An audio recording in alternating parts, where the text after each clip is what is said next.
अब परमात्मा आकर हमें समझाते हैं कि सत्युगी आत्मा बनने के लिए, सत्युगी संसार बनाने के लिए, सत्युगी संस्कार बनाने के लिए हमें अपने जीवन में पवित्रता को धारण करना है। तो सर्वप्रथम हम पवित्रता की प्रतिज्ञा करते हैं। इसलिए शिवरात्रि के दिन हम शिवलिंग पर दूध या जल चढ़ाते हैं। तो दूध जल चढ़ाना अर्थात प्रतिज्ञा करना कि हम मन, तन, धन, वचन, कर्म, संबंध सब में पवित्रता, शुद्धता, प्योरिटी लेकर आएंगे। और जैसे ही हम इस प्योरिटी की, पवित्रता की प्रतिज्ञा करते हैं, मन बुद्धि स्वच्छ होता जाता है। तो ऐसी स्थिति में परमात्मा को याद करना बहुत सहज हो जाता है। पहले क्या अनुभव करते थे कि भगवान को याद करने बैठते हैं लेकिन मन इधर उधर भटकता है। लेकिन ज्ञान की बूंद पड़ती गई, जागरण हुआ, पवित्रता की प्रतिज्ञा की, मन बुद्धि स्वच्छ होने लगी, तो ऊपर वाले के साथ वास करना बहुत सहज और सरल हो गया। उपवास, इसीलिए तो हम शिवरात्रि के दिन उपवास करते हैं। तो उपवास अर्थात सब कुछ करते हुए यहाँ पर ऊपर वाले के साथ वास करना, यहाँ सबके साथ वास करना, सबके साथ रहना, सारे कर्म करना, संबंध निभाना, सब कुछ बहुत एक्यूरेटली करना। लेकिन यहाँ परमात्मा के समीप रहना, उसके साथ वास करना, क्योंकि जिसके संग में रहेंगे उसके जैसे बनते जाएंगे ना। तो परमात्मा के संग में रहना। लेकिन ये संग में हम कैसे रह पाए? क्योंकि हमने पवित्रता की प्रतिज्ञा की। अगर यहाँ इम्प्योरिटी है, अगर हमारा अन्न अशुद्ध है, अगर हमारे मन में मिलावट है, अगर धन हम सही तरीके से नहीं कमाते हैं, तो जब ये पवित्रता नहीं होती है तो हम कितनी भी कोशिश करें भगवान को याद करने की, मन इधर उधर भटकता रहता है।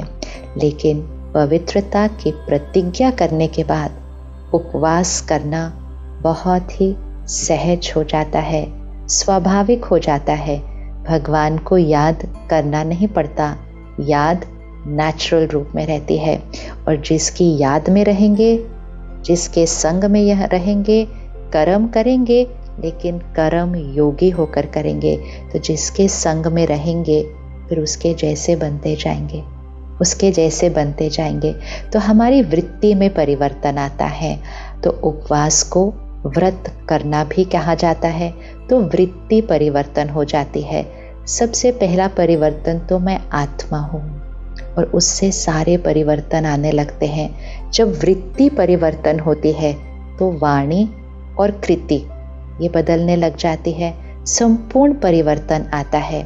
और हमारी सारी जो कमजोरियां हैं, जिनको हम पहले अपनी आदत मानते थे, अपनी नेचर मानते थे, वो कमजोरियां बस ऐसे छूटने लगती हैं कि पता ही नहीं चलता कि मेरी वो आदत कहाँ चली गई, मेरा वो संस्कार कब बदल गया। वही आदत के लिए हम पहले कहते थे ये तो मेरी नेचर है, ये नहीं चेंज हो सकती। लेकिन वो बहुत सहज, बहुत इजी रीति से, पता ही नहीं चलता कब चेंज हो जाती है। तो हम शिवरात्रि के दिन शिवलिंग पर, शिव जी पर क्या चढ़ाते हैं? अख का फूल, दतुरा का फूल। हमने कभी सोचा नहीं कि हमें कैसे फूल चढ़ाने चाहिए। हमें तो सबसे सुंदर, सबसे अच्छी सुगंध वाले फूल चढ़ाने चाहिए। लेकिन हम ये जहरीली फूल क्यों चढ़ाते हैं? क्योंकि जब परमात्मा शिव सृष्टि पर अवतरित होते हैं तो हम अपने अंदर का जहर, अपने अंदर के विकार, अपने अंदर की कमजोरियां सब अर्पण कर देते हैं, सब अर्पण करेंगे। क्योंकि जब तक हम अपने कलयुगी संस्कार अर्पण नहीं करेंगे तब तक सत्युगी संस्कार बनेंगे कैसे? और जब तक सत्युगी संस्कार बनेंगे नहीं तो सत्युगी संसार आएगा कैसे? तो इसीलिए अपने अंदर के जहरीले फूल, वो फूल हैं क्योंकि हमें लगता था ये तो हमारी नेचर है, लेकिन वो जहरीले फूल जो अपने अंदर हैं उसको हम अर्पित कर देते हैं। जब अपने अंदर का जहर निकल जाएगा, उपवास, परमात्मा की याद रहेगी, ज्ञान की बूंद बूंद बुद्धि पर हर क्षण टपकती रहेगी, वृत्ति परिवर्तन हो जाएगी, व्रत करेंगे। जब ऐसा होगा तो फिर जीवन कैसा बन जाएगा? वो जीवन होता है अति इंद्रिय सुख का जीवन, इंद्रियों से ढूंढने वाला जीवन नहीं कि मुझे कहाँ से खुशी मिले, किससे प्यार मिले, इंद्रियों का नहीं, अति इंद्रिय सुख का जीवन, अति इंद्रिय नशे में रहने वाली आत्मा, जिसको कहेंगे स्पिरिचुअल इंटॉक्सिकेशन।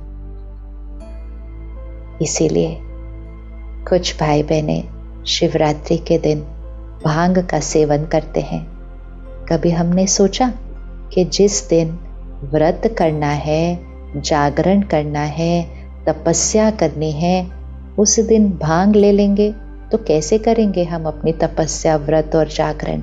लेकिन वो भांग उस नशे का प्रतीक है जो आत्मा अनुभव करती है, ईश्वरीय नशा, ईश्वर के ज्ञान का, ईश्वर की शक्ति का, ईश्वर की पालना का नशा और अति इंद्रिय सुख का नशा।